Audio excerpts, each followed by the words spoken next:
Is this my student? No, this is not her. This is her. Oh, oh no, oh no. Hi there, my name is Vladislav Radek. I'm writer and mathematician. And there's something wrong about this sentence. Not the writer, not the mathematician, but the first thing. My name, Vladislav. I know it sounds a little bit weird, and this is what a lot of people are actually pointing out. You see, although when I'm on scientific conferences or when I'm, in a book circles, people are oftenly put out by my name, Vladislav. And what I find the most surprising is that actually when, how should I say this, when some of the ladies are interested in me, although I'm out of the dating world for years now, they seem really interested until they hear my name, Vladislav. It sounds weird, right? Like nobody wants to bring their +1 to a family dinner whose name is Vladislav. He can be like a mass murderer or a weapons dealer or even worse, 19th century Polish poet. So I was thinking about something for years now. Can names be really unsexy and off-putting? I decided to make a little experiment, and I didn't know how to make it until my students introduced me to, yes, Tinder. Apparently this dating website will get me exactly what I need to make this small statistical social experiment.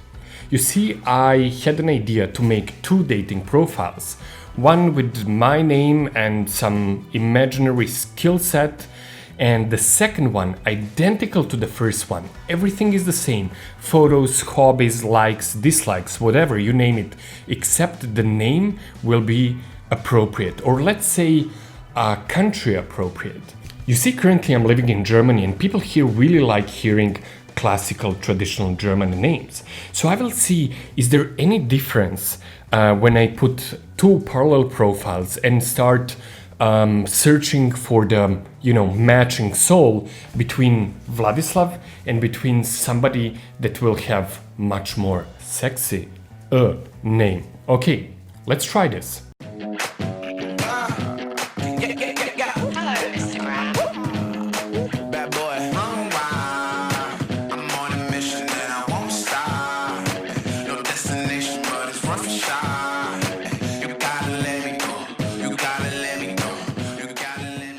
Premise of this experiment is really simple.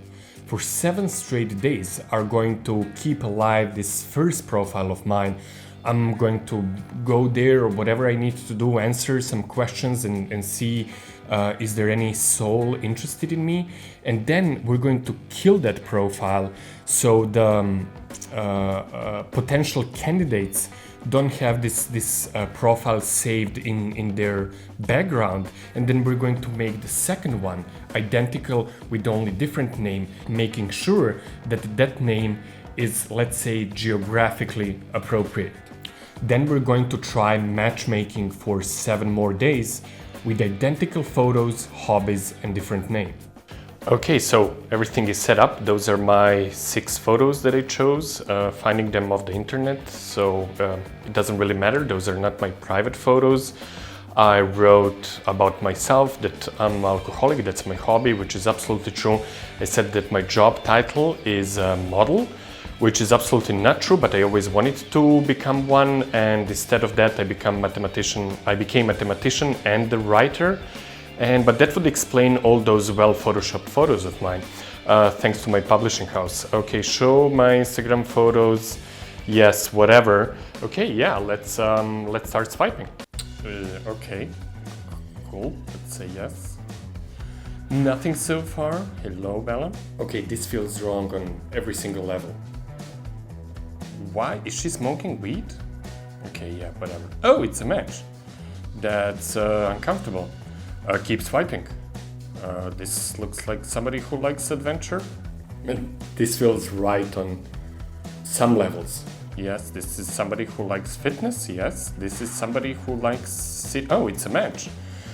M, just an M. Okay, is she helping James Bond? I don't know. Hannah? Oh, this is some artistic photos. Let's say yes. Oh, there's somebody who has sports glasses, probably rides a bike. I travel a lot of work and pleasure, and I cannot live with multiple hobbies. Okay, cool, me as well. That means, oh, it's a match, cool. Keep swiping. Katya? Marie, what is this? Hello, she's promoting her Instagram. Cool, whatever, nice dress, let's say yes. Well, the first day of experiment unwinds rather well. I start doubting my premise. Do people really care about cultural differences, and can I prove some discrimination, or this is the new world of dating where only looks matter? Wait a second, who doesn't like vacations? That cannot be a statement like, "Hi, my name is Vladislav, I like beer, pizza, but I really hate vacations."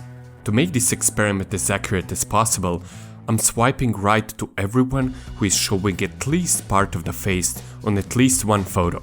That seems fair. Okay, maybe you can say like I hate weddings because weddings are so freaking awful, but that's for completely another video and I'm not sure I have like really scientific approach.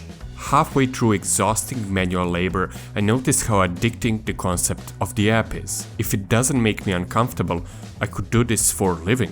God, please stop my students from seeing this before this video goes live. Or ever. On the end of the first day, I ended up with 30 matches. Not bad for a rookie. Okay, good morning, day 3 of our little experiment, which makes much less scientific sense now I realize, but it's actually much more fun and I start to enjoy it a little bit. I mean, who doesn't like those likes, right? And to be honest, I completely understand when scientists say that, receiving a like is like almost like a cocaine, although I never did cocaine. Anyhow, third day, finally some clean hair. I don't think this will help, but let's start swiping. While I'm senselessly swiping through the almost faceless crowd, let me address the controversial and widely criticized algorithm of this fairly dystopian app. As the creators explained in their blog post of March 2019, everyone on their platform has mysterious Elo score. The idea behind the Elo score was that Tinder would rank people by their attractiveness. Elo scores are used to rank chess players too, but in the context of Tinder, the more people that swiped right or liked the person's profile, the higher their assigned score went up. Their card then would be served to other people with a similar score, thereby keeping the most desirable people interacting with one another.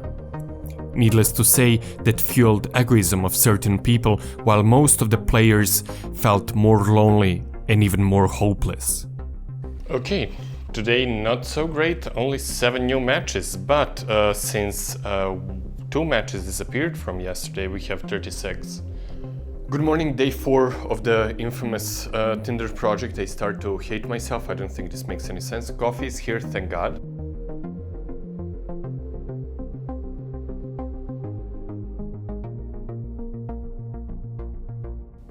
Oh shit, is this my student?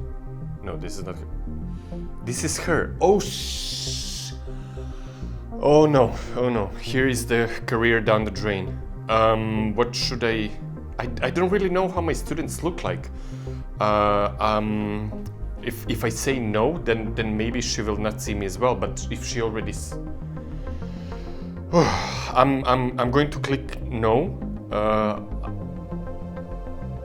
Am I in trouble? I'm going to click no right now. Many times this dating platform was accused of discrimination. At the beginning of 2019, Tinder settled a class action lawsuit for $17.3 million, overcharging users of 30 and older double the standard fee for one of its subscription services. Although Tinder CEO tried to defend this shocking decision to charge the older people double, like it giving discount to younger people, it didn't really fly on the Central District Court of California. Tinder also agreed it would stop the discriminatory price tiers for its subscription services, but like expected, it happened only in California. And this is just the beginning. Indigenous people in Australia are promptly unmatched once their matches hear about their heritage. Transgender people are often banned from even using the apps, and the worst twist of all, apps who on their social media show solidarity with many social movements, on the other side provide users with filters to exclude black people from romantic or sexual consideration. In their defense, they are not in control of the romantic choices of their users, but why they're offering race-biased filters on their apps. So how small change as just a name can influence discrimination on this platform. After 4th day, I have 41 matches, so soon we will find out.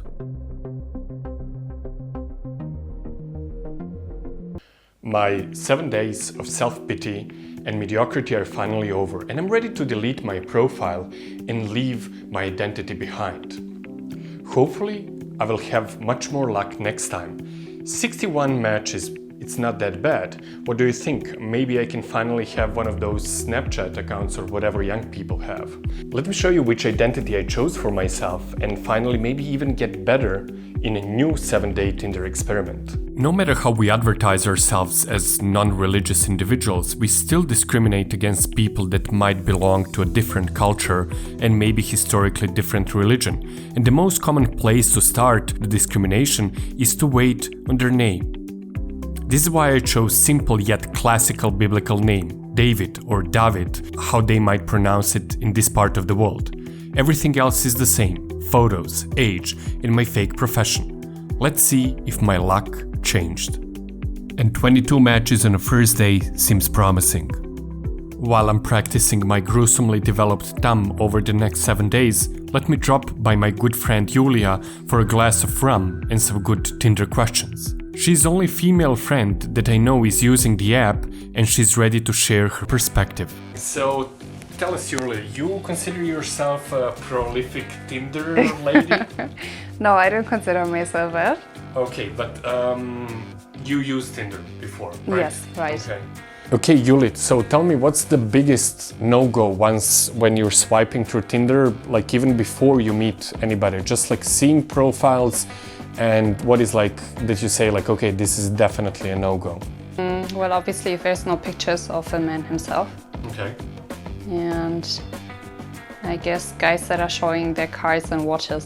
Like you don't mind about travel photos, you don't mind about like white saviors holding like African kids? Oh, actually I do mind. I usually swipe them left too. Okay, so that's also a no-go. Yes, right. Is there anything else? Yeah, if I don't like how guys look, obviously. How big of a role one culture plays, and is there something like a desirable culture in a dating world when you just see profiles? You can see that somebody is like really into like skater culture or hip hop culture, and you can also see that, you know, somebody is into like, you know, family culture, traditional values. Yeah, so if I see someone's into techno raves and everything, I see that's not for me, I swipe left too. Yeah, if I see that someone's too religious, no matter which religion, then I swipe left too. I'm not a very religious person, so no matter if Christian, Muslim or whatever, I think a religious person wouldn't fit me. But of course, if I can see that usually in Germany, mostly Muslim people are living out their religion more. So if I see that they're much into that, then I don't swipe right either. Is there anything like a desirable culture in this very society of dating? Yeah, yeah. So as you said, I like Latino culture and Americans and I guess German and Polish also. Okay, now I will read you some names, and just based on those names, we're going to play a game. You're going to say like yes, no, and you can also say maybe. So there are no pictures, nothing, you just hear names and you try maybe to play a Tinder game. Chris. I mean, indecisive, I always need to see the picture. Okay, why? Why specifically? No, I mean, like, now I mean, Chris, if I like Chris, okay. If I like Chris, yes, then Chris is yes. Okay. John. Yes. David. Yes. Is there any difference if I say David or David? No difference, no. Okay. Ahmed. Yeah, if Ahmed specifically wrote that he's not religious, then he could be a go, but otherwise probably rather no. Okay. Federico. Yes. Why Federico? Because as I told you, I'm keen on Latino culture, so yes, Federico would be a go. And Muhammad? Same as Ahmad. Okay. So the religion still plays like the kind of biggest role of dating. Yeah, maybe not only the religion, but culture too. So if there's like a culture that I don't see myself fitting in, or I don't particularly like, I'm probably dating someone from that culture who's also kind of living this culture and liking this culture will be difficult too. What is the worst experience that you had on Tinder before even meeting somebody? Let's say like in the texting or writing process or just like swiping process? Well, I mean, it's just like things like recently I got a DTF ? Which I had to look up, which means down to fuck. Okay. Yeah. But I mean, the shocking ones are stuff like that. Aha, so person just wrote DTF ? Yes. Like, we are maybe going to have intercourse, but I don't want to spend more than 3 letters plus question mark. Exactly. Okay. Did it work? No, of course not. Okay. Do you think it ever worked? I hope it did not. Okay, then let's swipe together. Yeah, sure. Let's do it. So this is definitely a no because you cannot see his picture. Okay. Oh, this was so fast. You already said no, and I had no. Okay. Sorry. Yeah, you know what I don't like about Louis. Maybe. If I were alone, probably I would have swiped left, but now that I'm looking longer at his picture, maybe he's a yes. But I don't like him very much because he's posing too much. You know, guys that spends more time posing than me, usually it's a no too.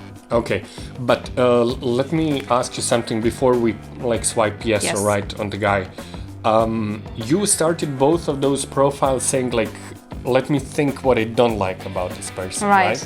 Is that like normal, like default position for you? Like find something that I would swipe like left? And then if I'm not able to find anything? No, if I see someone and I like him, then I would not look for what I don't like. But actually, you know, when I go through pictures, I look for things that might be problematic to me, that I might not like. So yeah, maybe you're right. And the 2 more rums were enough for me to get some conclusion after seeing how Tinder is seen from the other side. We, as humanity, in such a broad choice of potential partners, switched to an approach of HR reading CVs. Trying to find something to disqualify the candidate, we often jump to features embedded to us by our parents and our surroundings. We use anything that can help us minimize our choice. Back home, my profile started to explode. 27, 19, 31, day by day my sexier biblical name was taking off. Elo Score is probably alive and well, offering my more popular profile to even more people similar to YouTube algorithm. In the end of the day 7, I have 154 matches, and I can confidently confirm this small experiment successful. To get the results clear, I plotted them into a graph. On the day 1, it looked like my profile with my real name and one with a culturally appropriate name will perform the same. But on day 2, everything changed. In the end, I had more than double success rate with a different name and identical profile. Discrimination is old as dating, which is old as humanity. A 2015 paper by researchers in Australia found that 96% of the users on one platform had viewed at least one profile that included some sort of racial discrimination, and more than half believed they've been victims of racism. More than 1 in 8 admitted they included the text on their profile indicating they themselves discriminated on the basis of race. In the end, I found out what I really suspected. My name makes me less attractive.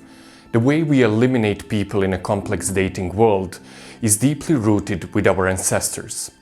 We don't date that much differently than our grandparents, which maybe keeps us away from beautiful love experiences. But on the other side, can we really talk about discrimination here, where everybody's allowed to have their own preferences, and when the definition of modern dating is eliminating every person except one? Hey, if you like this episode of Fabric of Life, consider subscribing to this channel. Every week we are taking you on new adventures. Next week I will take you to the world's greatest library to discuss the 10 books that will change your life forever. Until then, stay tuned and curious, and don't forget, libraries still exist.